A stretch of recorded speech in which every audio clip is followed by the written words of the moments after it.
Hello, on the screen is a summary of what I will go over in this video. Make sure to watch to the end so you don't miss anything. Step 1. First, you need to have an active CHIME checking account.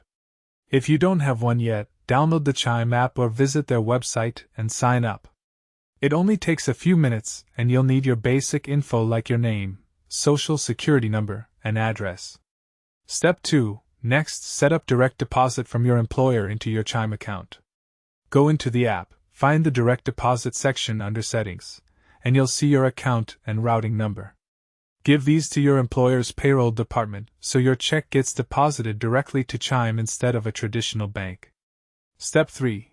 Once your direct deposit is active, CHIME's early pay feature will automatically activate for you. This feature lets you access your paycheck up to 2 days early, but it depends on when your employer submits the payment. Step 4. To check when your early paycheck will arrive, open the CHIME app and look at your upcoming deposits. You'll see a timeline showing your expected deposit date and when the early pay option becomes available. Step 5. Finally, your money will hit your account early automatically. You don't need to do anything special.